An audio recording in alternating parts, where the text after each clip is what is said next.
maranam karunam milanam maduram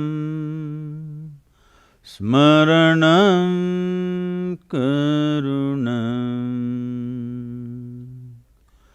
kalavashadiha sakalam karunam samayadipate akilam karunam. Good evening. Good evening, everyone. So I'd like to say what a pleasure it is to be with you again. I caught you in India. Yes, we caught each other in India, and before that had the opportunity years ago to have a dialogue at the synagogue. It is remarkable everything you have done in the interim, as it was everything you had done before. I was listening to the parade of influentials, and all I want to say is it's much more impressive to be among the most influential people in India, because there are only about 15 Jews, but there are a billion Indians. So to be among the 50 most influential people in India really is an achievement worth noting.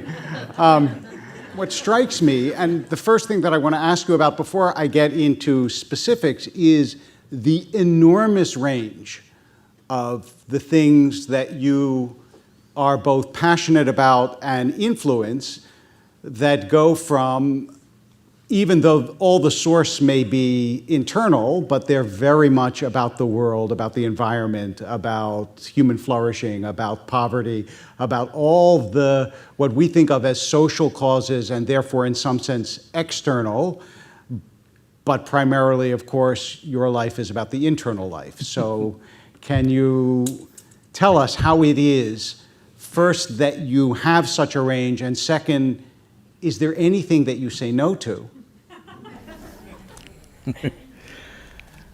Well, I have no many passions.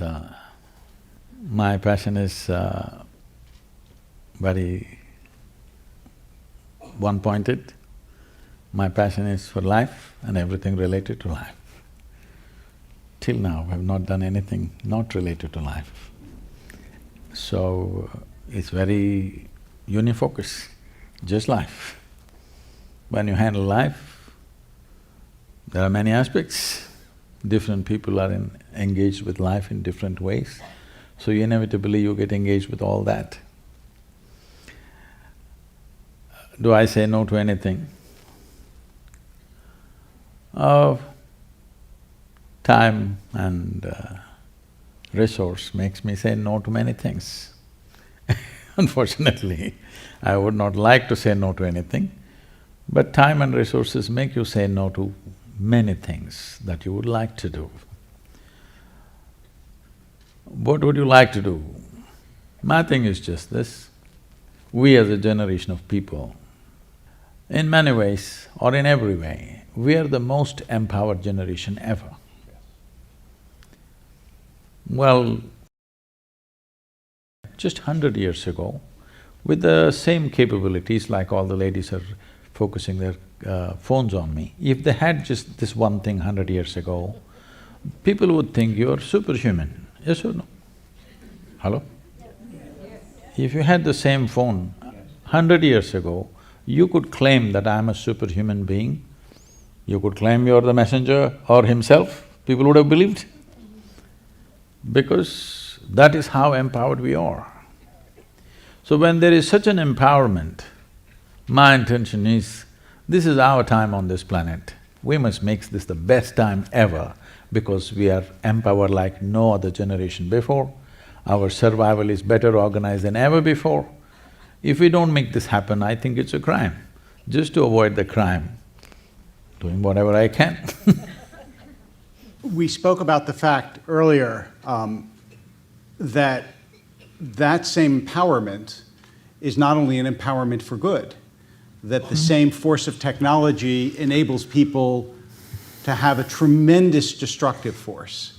And it is that sort of vector between the two that you spend your life trying to edge towards the empowerment for good. But I wonder if you think of technology when you imagine it and speak about it as more a force for good than evil, or a double-edged sword?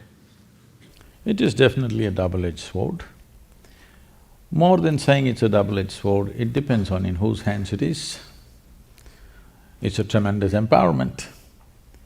But depending on who is holding it right now, accordingly it'll have its consequences. So who should hold it is a question. I feel the most important thing to be done on the planet right now is to move people from compulsive behavior to a conscious behavior.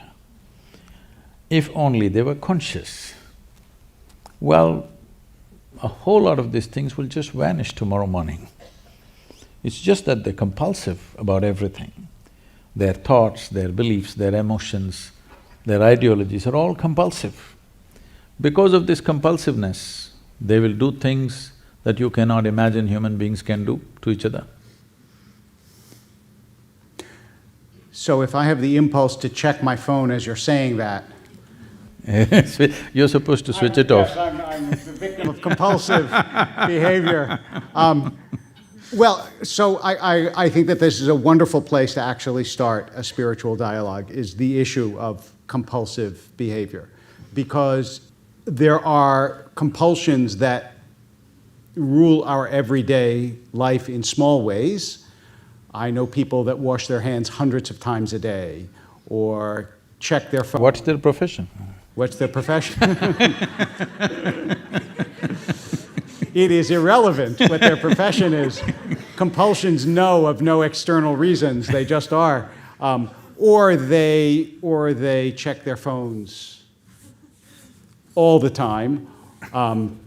And I wonder if you see that behavior as, in microcosm, the same kind of behavior that causes people in larger ways to do truly bad things in the world. Is compulsion a through line from small to bad? See, compulsiveness is a certain security. When human beings seek security, they will seek familiar terrain. Yes. When you seek familiar terrain, you want to go around on the same place, that's compulsiveness. The moment you seek security in your life, you will become compulsive. There's no other way. Most of the people I know are pretty insecure, though. Constant search of security. The people who are here are seeking you out, I think, in part because you are essentially different from that which they know. And so there is also this desire in people to find the new and the different and the thing which makes them a little bit off balance so that they can grow. No? Yes, see, within a human being, there are two fundamental forces of nature working. One dimension of nature is instinct of self-preservation, which will always seek security. You want to build walls of security around yourself. The walls that you build for self-preservation, before you know what's happening to you, they become the walls of self-imprisonment. So, in search of security, people try to create certainty. Certainty is only possible in death. Life is never certain. The moment they seek certainty, without knowing why, their face becomes grave. That's a good word, you know. It's a pose for the grave. Yes. So a whole lot of people, if you just go out on the streets, well, most of the people are well-to-do. Even those who are homeless are reasonably well-nourished compared to the rest of the world. Pretty well-nourished, I would say. So people are driving their dream cars with a grave face, like it's the end of the world. When you look at them, you think maybe tomorrow is damnation day or something, because their face speaks like world is going to end. That's the kind of expression they have on their face. Why this is happening is, these two dimensions are not against each other. That is, there is one dimension which is seeking self-preservation. There's another dimension within you which has a longing to expand. It doesn't matter who you are, what you are, you want to be something more and something more. Even if I make you the king of this planet, still you will seek the stars and the galaxies. This is the nature of the human being. So there is one dimension of you which is seeking security, there's another dimension of you which is seeking limitless expansion. So these two things within the human intellect has become a conflicting process, but existentially they are not conflicting, because when we talk about preservation or self-preservation, the only thing that needs to be preserved about any of you is your body. Because if you break it, you can't recreate it. So we must preserve this, it's important. But suppose today I trample on all your thoughts, your emotions, your ideas, your beliefs, your philosophies, everything, I break it right now, what's your problem? Next moment you can create a whole set of everything. But right now if I step on your thought or emotion, the pain that you go through is much more than when I step on your foot, isn't it? And that is because your identity has become so physical. You have turned your thoughts and emotions, everything like physical existence. Now, everything in you wants to build a wall, not just physical self-preservation, you want to preserve your thought, you want to preserve your emotion. You could as well be in the grave, I'm saying, you'll be pretty well preserved. You could have gone to Egypt. You know, some of them are preserved for 1,000 years. So preservation is only for the physicality, we have to protect this body, there is no other way. But why should your thought, emotion, ideologies, beliefs need to be protected? Every day if they're trampled down, tomorrow you can come with a fresh set of everything, isn't it so? But no, we have made such investments. One of the ways, and this goes back to the beginning of what you were saying about the grave, one of the ways that you play with such ideas is through laughter. That I think a grave guru would be a contradiction in terms. In fact, the Irish poet Yeats said the worst thing about some men is when they're not drunk, they're sober. And if you are too serious and you don't have that playful aspect, I think it is harder to change the way you think and look at the world, and I don't want to miss that part of the way you presented it, because the lightness and the, not lack of seriousness, but lack of grave unhumor is part of the way I think that we expand ourselves and don't stay in one place. See, laughter is not something that you develop as an attitude. It's just that if you I'm sorry. Oh no, I just think you're making my point.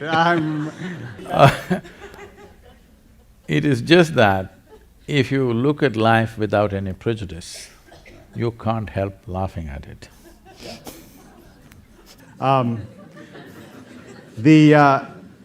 The second part is, I think that, you know, when I speak to our high school students, I always tell them that the indispensable quality to live a good life is courage. Because what you're describing actually takes a lot of courage. It's not easy to be able to change your ideas. It's not easy to be able to change the pattern of your life, and you have to have a certain amount of courage to allow someone to trample on your ideas, because fear is a very powerful motivator in that drive to self-preservation. See, we have given lots of significance to various psychological modes and moods that our intelligence takes.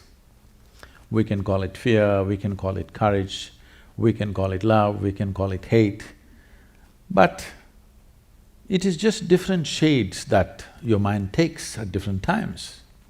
All this is only because it is in constant compulsive reaction to something around you. In reaction, if somebody is nice to you, you fall in love with them. If somebody is nasty to you, you hate them. Like this, in reaction, so many things are happening. This is a psychological and social phenomena. This is not an existential reality.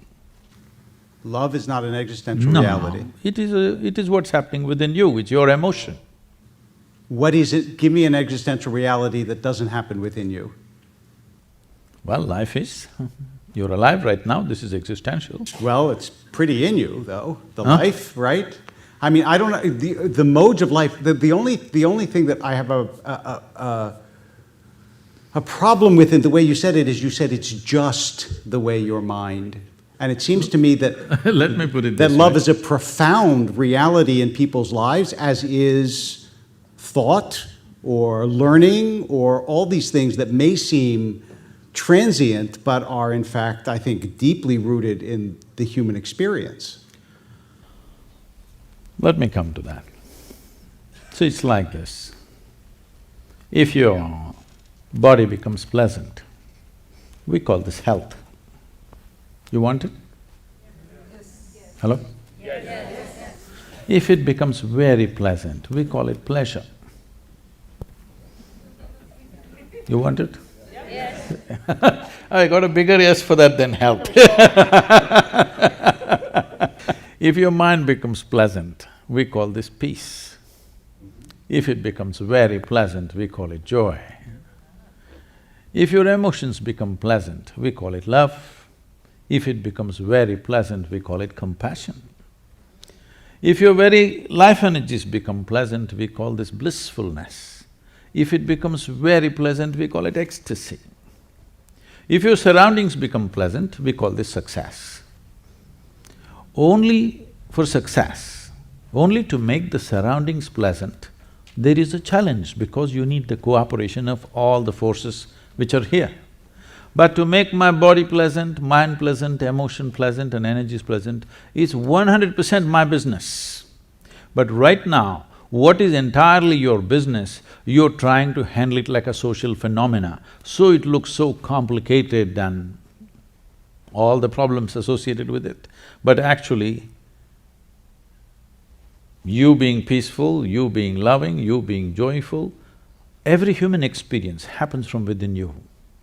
Whether it happens with external stimuli or its own self-start, this is the question. What I'm asking you is, you remember, maybe you don't, you're still a young man.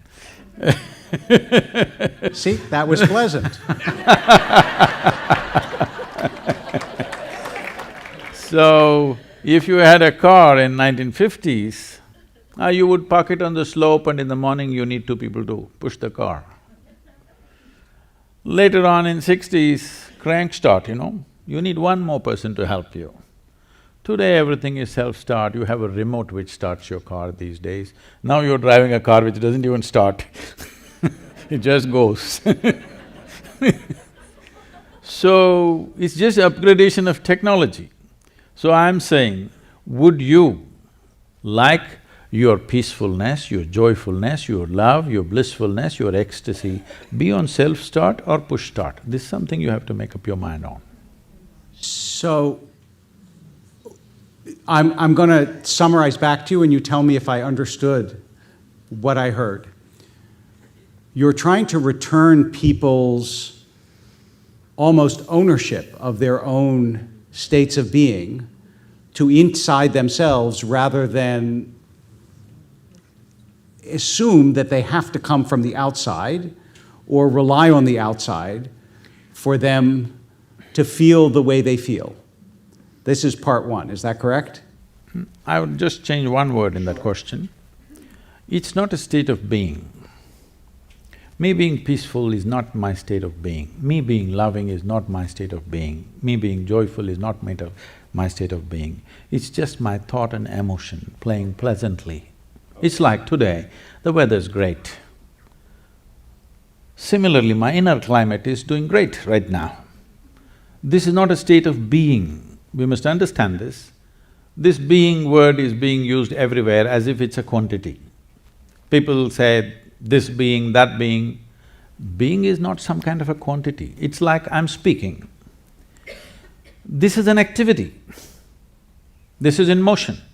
Only if I speak, there is speaking. Only if I walk, there is walking. Only if I be, there is being. Well, you be. Huh? You be, though, right? And so I'm not fully persuaded yet by that distinction, but nonetheless, what is interesting in part is that you do actually spend an enormous amount of time and energy, though, trying to make the external world more pleasant for people. The best example is the River Project, which is a remarkable accomplishment and enormously ambitious, and all about making the external world better. So just ensuring that tomorrow our children have water to drink, is it very ambitious?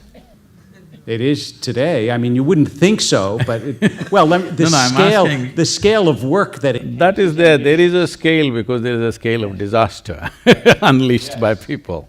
But otherwise, to look at it simply, ensuring that there is water for your children to drink, is it very ambitious or is it very natural?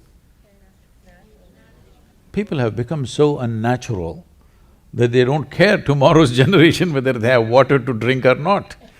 So, I think it's very natural, it's very human for you to respond to these things. But the essence of work is not in that. These are unfortunate needs of our times in which we exist. If I was here 100 years ago, I wouldn't be talking about rivers for sure. So rivers are not my project. Unfortunately, I see a disaster unfolding, so something has to be done about it. When I just stepped out, this is a 30-day journey where I drove 9,300 kilometers personally myself, and we had 142 events in these 30 days and 182 media interviews, and 162 million people responded. The largest ever movement on the planet. 162 million people responded to this, and we changed the policy. The government policy towards rivers has been changed in India because of this Rally for Rivers. Yeah, I think that deserves, yes. No, it's okay. But the important thing is this, why that many people responded? People were asking me, Sadhguru, you got the whole nation together, all the opposition parties, all political rivals, everybody came together for this one thing. I said, see, when I look at it, everybody knew this needs to happen. But they need a fool to bell the cat. They found me.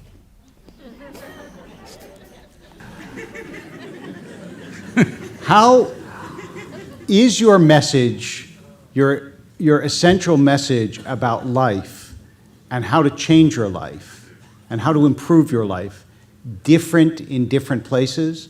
Do you go to Beverly Hills and see a different need than you see in a tribal village in India? No, not at all. They would like to think they're different, but they're not. They just complicate simple things. If I go to a tribal village, directly those ladies will just come and tell me what's their problem. If I come to Beverly Hills, they go round and round and round, take 3 days to tell me what's the problem.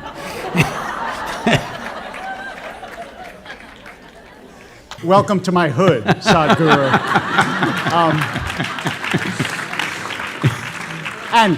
And how do you… because I think that this is actually something that all of us do struggle with, this compulsiveness, this inability to let go of things that we know on some level we should be able to let go of. How do you advise us or help us to let go of those things that we know are almost haunting us sometimes? So let us understand the fundamentals of compulsiveness, where it comes from. See, everything that's physical in this universe, from a single atom to the cosmic nature of things, everything that's physical is naturally in cyclical motion. In atom, things going around. In the cosmos, it's going around, solar system is going around. Our own bodies are cycles. We are born out of the cycles of our mother's bodies.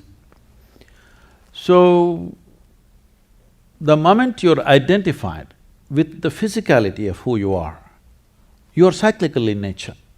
What is cyclical is compulsive.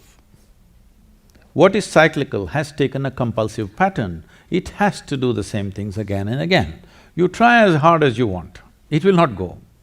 You will give up one and hang on to another. I hope with a Jewish rabbi a joke is allowed. A Jewish rabbi, actually, a joke is mandatory. Yes, so. okay, that's good. This happened.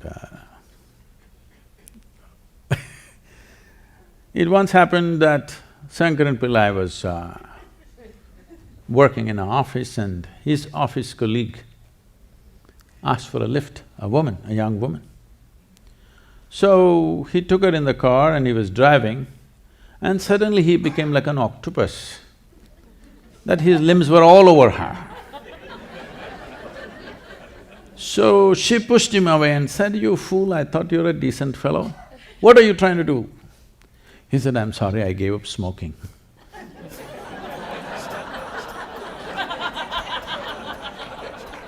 So, if you try to beat compulsiveness with force, you will switch from one cycle to another cycle, another cycle to another cycle.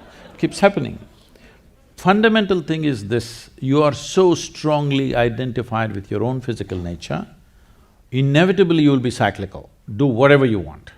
So this is why what spiritual means is that your experience of life becomes… something within you becomes larger than your physicality. Physicality includes your thought and emotion. This is… Yes, no, I mean, what I was going to say, two things. First of all, I think when people talk about whether they're religious or not religious, I actually don't believe that's the distinction. The distinction between people are materialists and non-materialists. That is, those who believe that non-material things are real and spiritual realities are real. And the reason that I bring this up in part is because I know that one of the things we had talked about addressing is the question of mysticism. And it seems to me that both our traditions share a belief that the world that you can see and touch and feel is not all there is. And just now, as I understood you, you were appealing to the non-physical parts of ourselves as a sort of antidote to the over-reliance on the physical part of cyclical compulsiveness. See, it's not a question of… Just say yes to one of my questions. Tell me right, you got it right, Rabbi. I'm working here. Yes, but…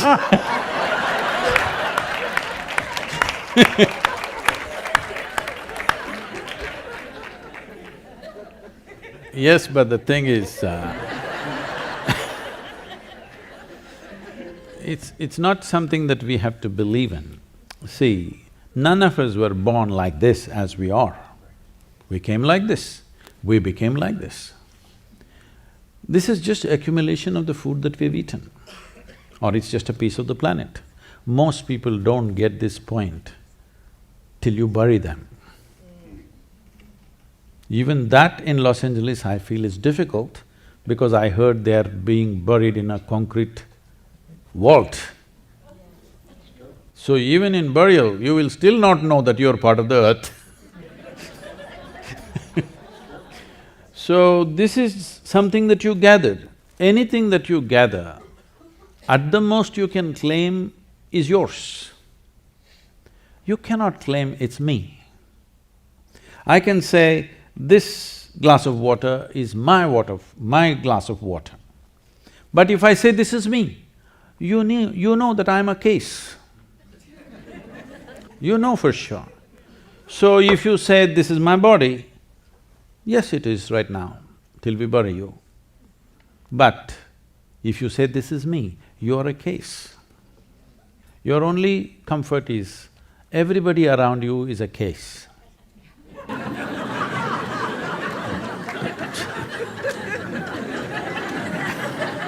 This is how it is in an asylum. The only nutcase is the doctor.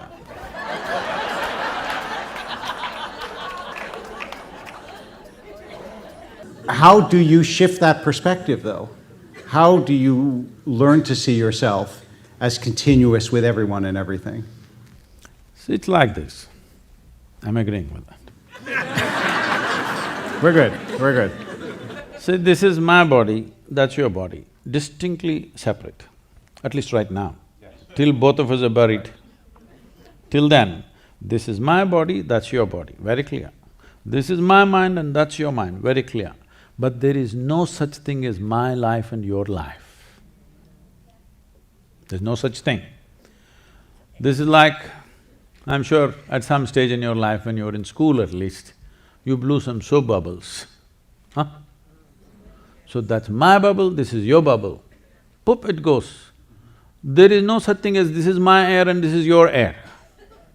This is a living cosmos. You captured some, I captured some. How significant a life you become. When I say significance, not how significant you are in the society or in the world. It's not about that. As a life you become significant because you have captured that much of life which overwhelms the puniness of your own mind and physical body. Within you, the life that you've captured is a larger dimension than the body that you have gathered and the information that you gathered in the form of your mind.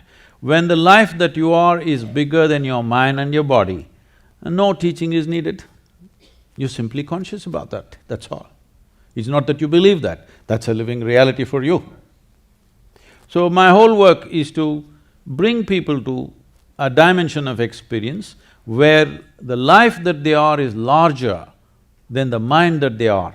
Life that they are is larger than the body that they are. So you don't have to give a teaching or a kind of a belief system. Naturally, what is most dominant becomes you, within you. And the way that you bring people to that dimension of being or dimension of existence is… See, as there is a science and technology for external well-being, there is a whole science and technology for inner well-being. The problem that happens in every tradition is, over a period of time, generation after generation, it gathers moss. So much frill it gathered, nobody knows where the skirt is.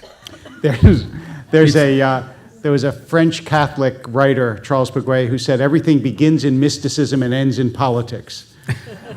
And I think that in religious traditions, that's exactly… Yes. There's a great deal of truth to that. So how do you scrape the barnacles off the boat or the moss off the tradition and identify that kernel which can actually expand people's sense of what they are a part of, but what they are only a small part of? I think I came with a huge advantage that I'm completely uneducated, refuse to be educated. Why I'm saying this is, it is not easy to remain uneducated. Because from the moment you're born, the moment somebody sees a child, all the adults want to pounce upon the child, wanting to teach something that's not worked in their life. Parents, teachers, every kind of people. The moment they see a child, they want to teach the child something. It's very clear. When you look at the child, the exuberance and the joy that the child has and the adults are the way they are, obviously it's not worked for them, whatever they know. But they want to teach it to the child. So I refused this one influence on me. I just remained as I was, uninfluenced by parents, teachers, society, religion around me, politics around me. I kept myself away from that. If you keep yourself away from identifying yourself with just about anything around you, anything, including your genetics, your society, religion, politics, economics, whatever is happening around you, if you're not identified with anything, it is natural for human intelligence to find its way. Nobody has to teach anybody anything. If you just make sure children don't get identified with you, hello? That you don't want that, you want them identified with you. Because it's your legacy, it's not a new life, it's your legacy. You want to live after you're dead. You want them to be just like you in so many different ways. If you don't have this problem, if you leave them alone, just nurture them so that they're not influenced by anything, you will see the world will be full of mystics. I'm not persuaded. First of all, okay, there are three things that you said that I'm not completely persuaded of. One is that you never learned anything. When you say you're uneducated, you spoke a language, you knew your neighborhood that you lived in, you learned how to eat and what foods to make, you learned lots of things from the people around you. There's no way you could have survived had you not learned. That's one. Wait, I'm not done. Number two, I want you to know that when I had a child, I didn't want to teach her the ways that I was that didn't work for me. I rather wanted to teach her the joy that I found in the world and the beauty. And I teach her poetry, and I teach her wonder, and I think a lot of what I teach her expands her. I'm sure I've taught her some things that she would say, gee, I wish you hadn't taught me that. But I really do believe that most parents want to teach their children not the things that didn't work for them, but rather the things that they found in the world that are extraordinary and wonderful. No, I did not mean didn't work in that sense. See, the only thing about the adults or the parents is, the only qualification you have is you landed here a few years earlier, Yes. all right? Nothing else. Hello? Isn't that so? Yes. You just came here a little early. So what do you know? You know a few survival tricks that the child does not know. If you want to teach them business, you want to teach them how to survive in the world, fine, you know better than them, of course. But as life, the reason why everybody loves a child is because child is a better life than the adult, in every way. Just as life, maybe he doesn't have your intellect, maybe he's not accumulated the nonsense that you've accumulated, maybe he does not know how to survive in the world, but as a life, he is far more exuberant and alive than you are. That is why it doesn't matter whose child, when you see a child, you light up, because it's life. Even the grave-faced people get ignited, all right? You know? So, when I say teaching children something that did not work in their life, it is not that your survival tricks did not work, obviously they worked for you, that's what you want to teach, because you're concerned about the child's survival, all right? You're concerned, what will happen to him, this is the only thing. See, when people have children, they only have moments of joy, rest of the time it's only anxiety, what will happen, what will happen, what will happen. Yes, because it's all about survival. So if you even… I'm trying to look at this comprehensively, even if you just examine the prayers on the planet, this says everything about the adults. 95% of the prayers on the planet are just about, dear God, give me this, give me that, save me, protect me. Does it sound like survival or divine expansion? Maybe even 5% is there. 95% is only save me, protect me, give me this, give me that, isn't it? This is all survival process, outsourced.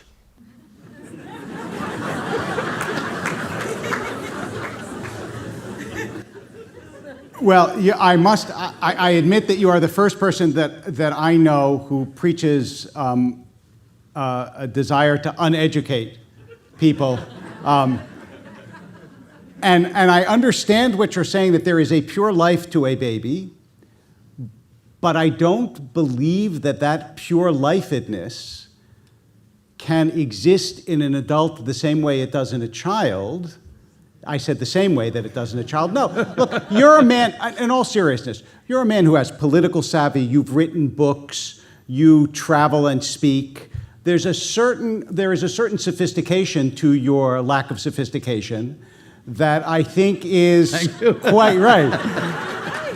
That seems to be pretty clear. I'm not suggesting, oh, you're just like everybody else. But I also think that maybe you are overplaying the extent to which No, let me civilization, make this clear. I civilization understand what is a bad idea. No, no. I think it's usually a pretty good idea, often. No. Civilization is organization of basic human intent, just an organized structure. But organization can also get suffocating for the growth No question. of an individual life. Yes. When you are 5 years of age, let's say, when all of you were 5 years of age, how joyful, exuberant and alive you were, and how you are today, though for all of you I can see life has worked out very well, better than you would have imagined for many of you. In spite of that, compared to how you were 5 years of age and today how you are, has it gone down or not? See, I want you to understand, with age, only physical agility can go down, aliveness need not go down. Hello? So are you trying to die in installments? That's all I'm asking you. It seemed foolish to do it all at once, so I thought I would do it gradually over time. But what I would say is, also, I'm not sure that I would privilege aliveness over everything else, because I might be less alive than I was when I was 5 years old.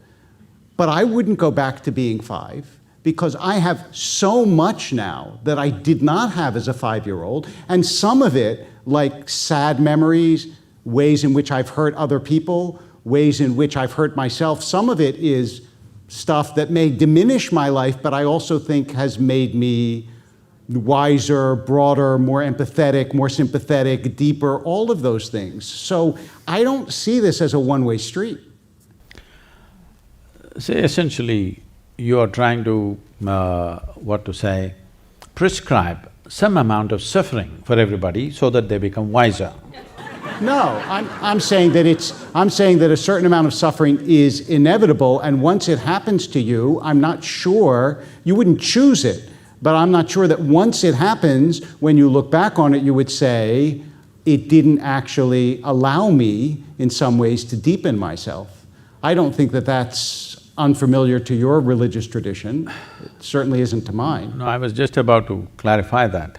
When I said I came with an advantage, I did not belong to any tradition as such. I did not identify with any tradition, nor they could put me into any tradition. This is all I did. I did not identify myself with anything. Just to tell you to what extent. I was around maybe 12 years of age, and in India, our mothers and parents generally, they're not given to every day profess, I love you, this and that. There is no verbal expression of love.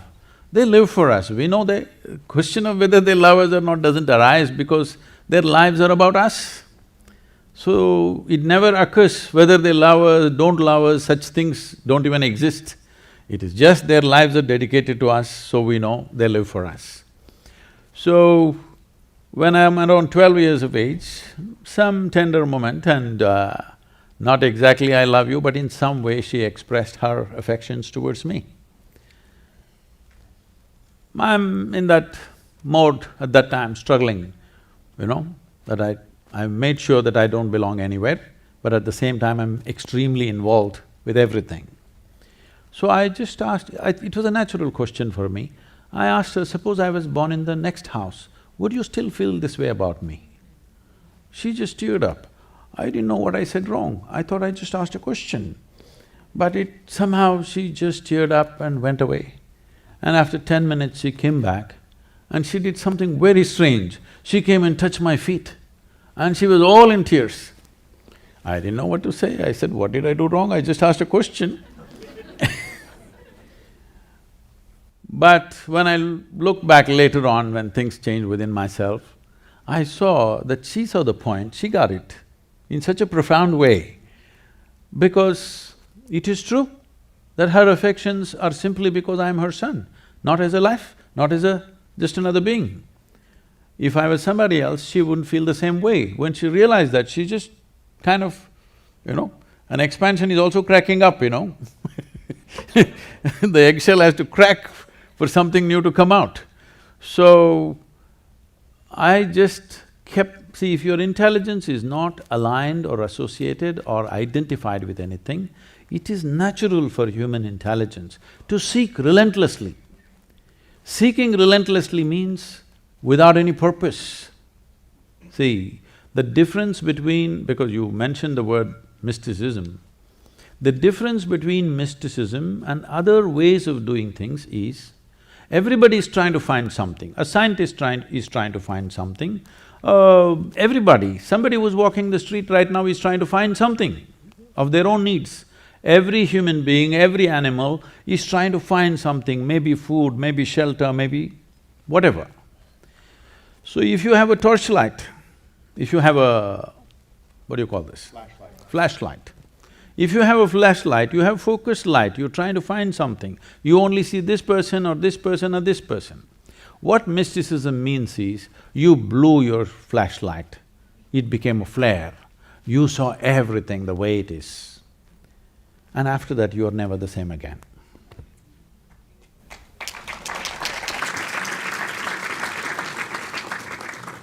Some people in the group, to hear you, have sent up some questions, and I'd like to ask you some of the questions that were… many of which touch on themes that we have talked about. We talked about death.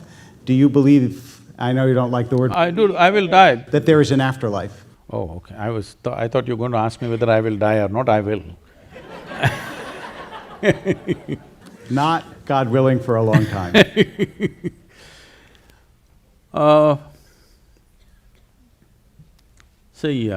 The question is there a life after death? I think some things you know best only by experience.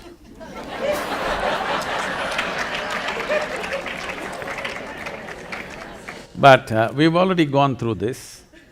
It's very clear that we gathered this body. It's very clear we gathered these impressions of the mind. If we have to gather so much, there must be something more fundamental, whatever it is.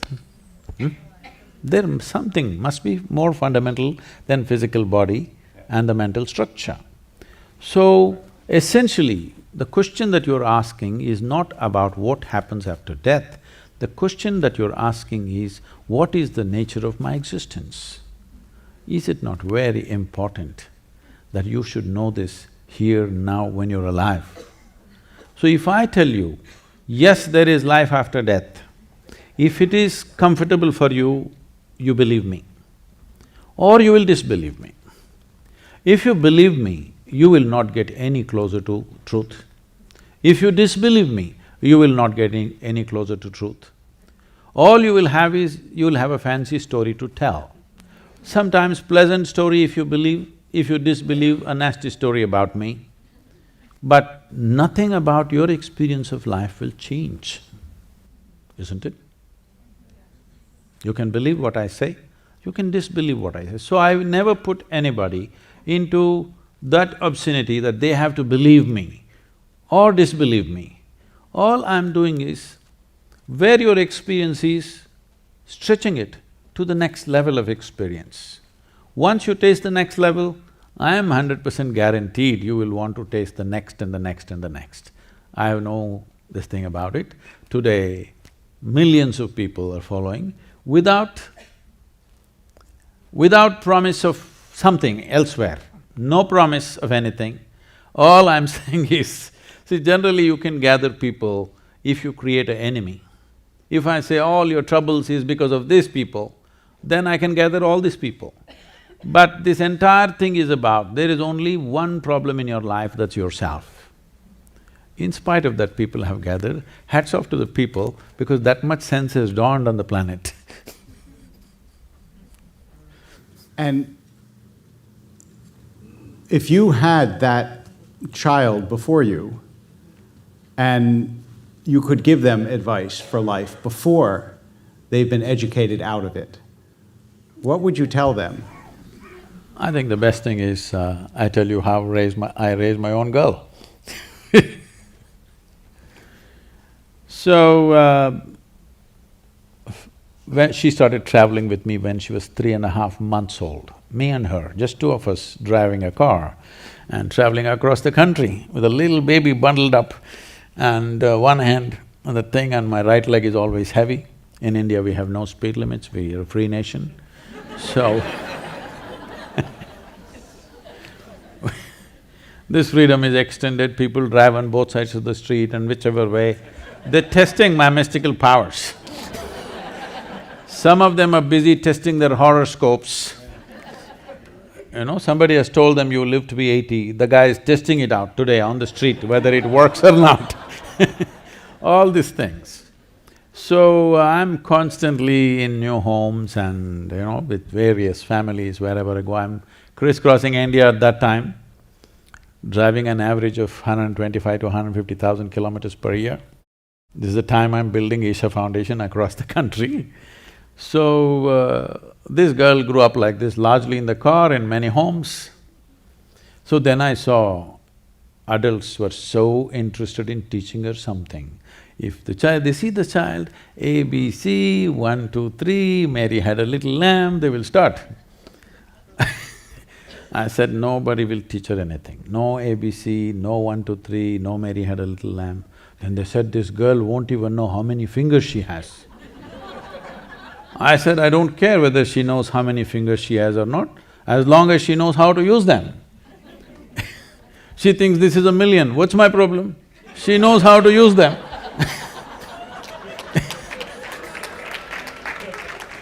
And I don't care whether Mary had a lamb or not. So I made this rule, nobody teach her anything. So, this girl, see, this is the beautiful thing about children, when you don't teach them anything, they're just wanting to drink life. By the time she's 18 months old, she speaks 3 languages fluently, because nobody's teaching her anything, no ABC, no nothing. And by the time she's 4.5 years of age, I've actually checked this, she remembers over 800 names of people, adults, and she thinks they're all her friends. She just sits down and making phone calls after phone calls to all of them and having long conversations with them. Because she doesn't know that she's a child and they're adult, she thinks they're all her friends. So she grew up like this. I wouldn't have sent her to school, but my schedules went crazy. So I put her to a school where there's very little of schooling. So, she's around 12, 13 years of age. Something happened in the school that was disturbing for her. She came home and she was a bit disturbed. She came up to me and said, you're teaching everybody so many things, you're not telling me anything. I said, well, I'm not known to do things unsolicited. Now that you've come, let us see, sit down here. Then I said, this is all, it's very simple. Don't look up to anybody. She looked at me like this, saying, what about you, kind of thing. I said, especially me. If you look up to me, you'll miss the whole point. All you will do is maybe make a photograph of me and nail me to the wall. You have to see me as I am. If you see me as I am, there is much for you. If you look up to me, you'll miss the whole point. And don't look down on anybody. Don't look up to anybody, don't look down on anybody, this is all. Then you will see life just the way it is. If you see life just the way it is, you will navigate your way absolutely effortlessly. At the age of 15, I took her out of school and she went into classical dance. Now she's a well-known dancer in India, very no education.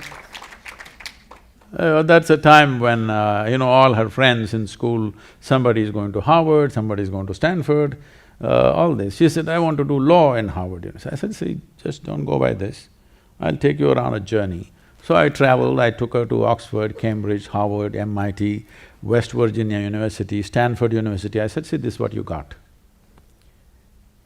Just spend time. And then I took her to this very traditional dance school. And the way the children were, she sat there and she wept. I said, what? She said, I'll join up here. I said, it's great because there the monthly fee was 162 rupees per month, which is $2. per month. I said, this is a great choice you made. And you said you didn't learn anything. I had asked you this actually earlier because I really want to understand, and I don't understand, the conception of God that you have, or gods that you have. And we had talked about it before, and I wonder if there's some way that you can explain to us how you think or how you understand God, gods, the divine. Do you have a conception of that? And if so, what is it? So when we say conception, we are referring to concepts. When we say concepts, obviously they're constructed in our minds, whatever our concepts are. Probably you're referring to the 33 million gods and goddesses of India. These 33 million happened when our population was 33 million. Since then, because of Western influence and Western education, we've become little shy of creating gods. We must understand this. In India, in the northern part of India, these terminologies have been lost because of invasions and the kind of beating that northern India has taken over a period of time. But in southern India, still a deity or see, the word God doesn't belong to India, we don't have such a word actually. There's no the God word anywhere. We call them Bhagwan. Bhagwan means a blessed being. That's the highest word we kind of have, there is no the God word anywhere. So, these deities are referred to as yantras.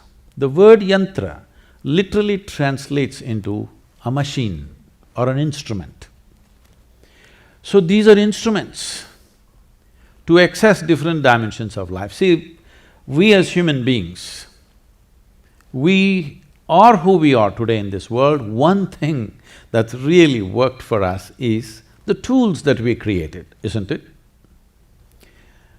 For example, maybe many of you've seen, I think there was an image of that in the video.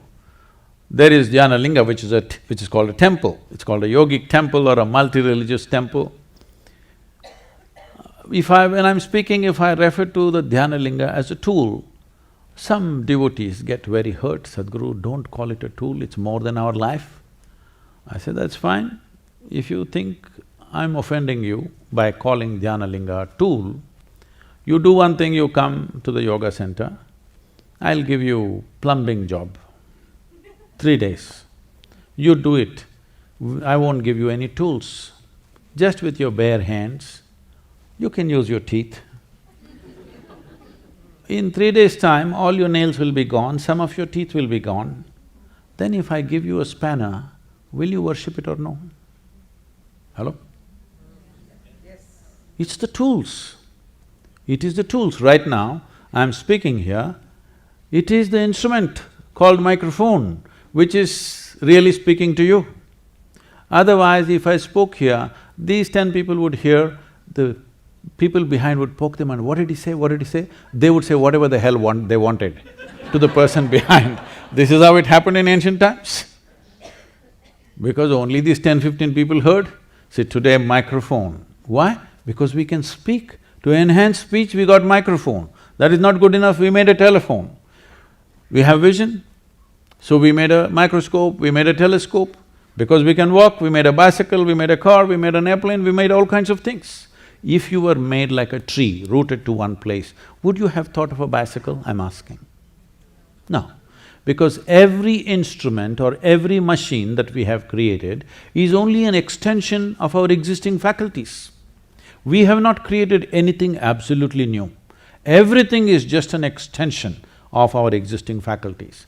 So the deities are like this, they're made for different purposes. For every kind of purpose in life, there is one deity. So if you want money, there's one deity. If you want power, there's another deity. You want knowledge, there's another deity. You want love, there's another deity. You want to be fearless, there's another deity. Like this for everything. Just to cap that, you've heard of Ramanujam, have you? No, the mathematician? There was a movie about him. Yeah. I saw that movie here in Los Angeles, I think. You know Ramanujam? So Ramanujam is late 19th century and early 20th century, 1911 or 1912, he died, I think. He was born… Very young. Yes. He was born in Tamil Nadu, where we are, in the southern state.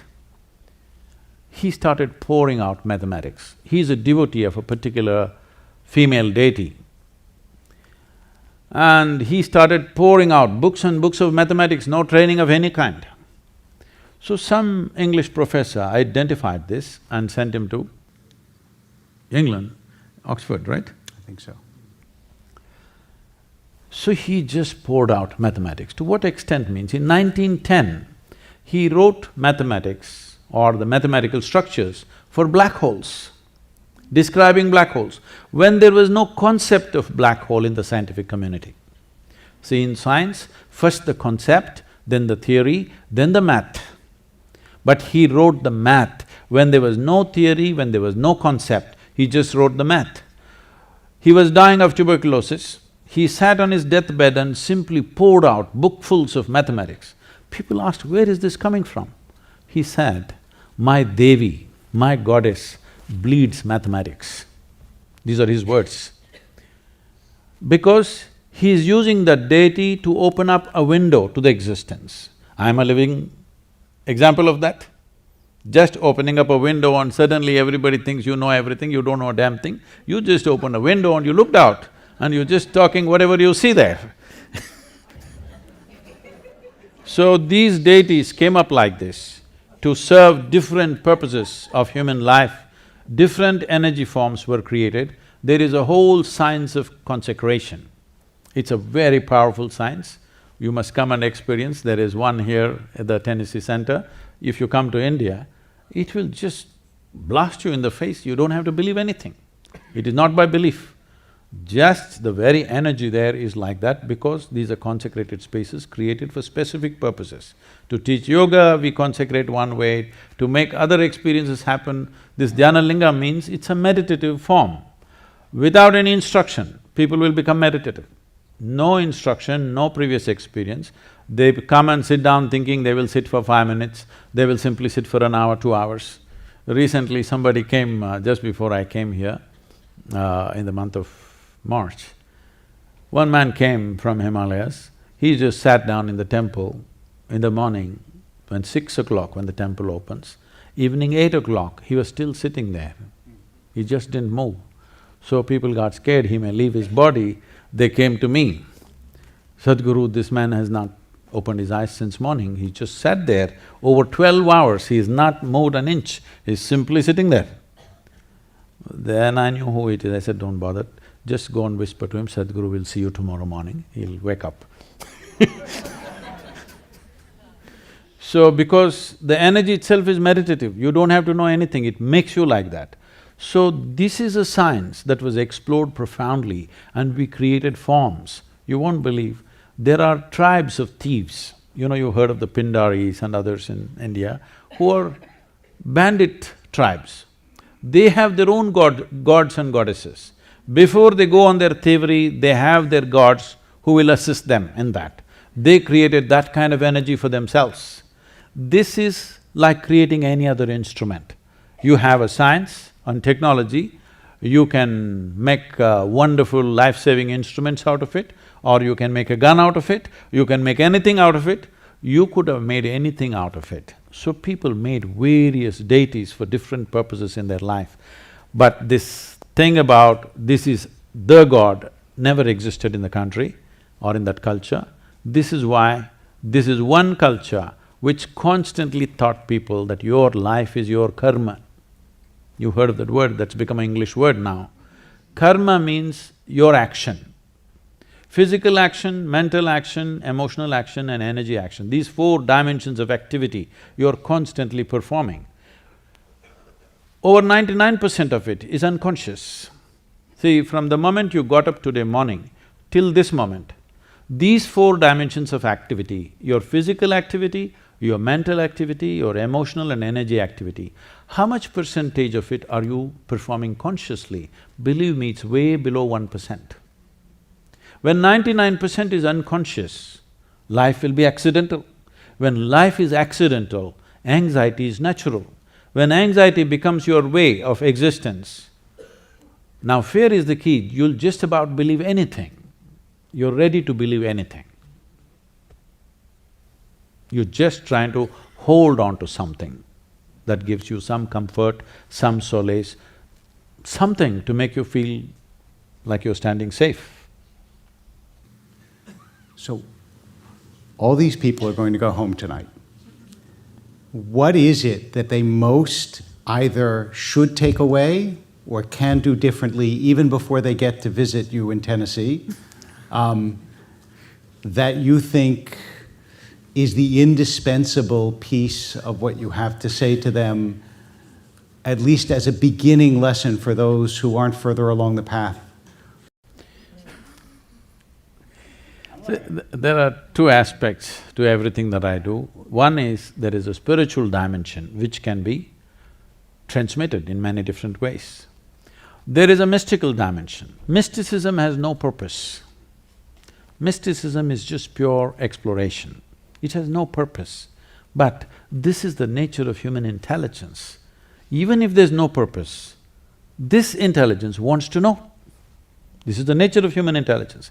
If you release people from their daily concerns and fears, believe me, every human being will want to know everything in the universe. Right now, their day-to-day nonsense is keeping them busy. Their psychological and physiological drama is keeping them busy all the time. If they had no concerns, everybody would pay attention to everything and want to know everything. Mysticism has no utility. It is simply like pure science, you just want to know. Well, your life becomes profound, but it has no application as such. How can I go out on the street and use my mysticism? There is no such thing. Spiritual process has a certain use to your own emancipation, your own liberation, your own freedom that you achieve within yourself. In that sense, if you must take away because we are in America, you must take away something. When you die, what will you take away? I want to know. Hello? As you said, we'll find out when we get there. I don't know.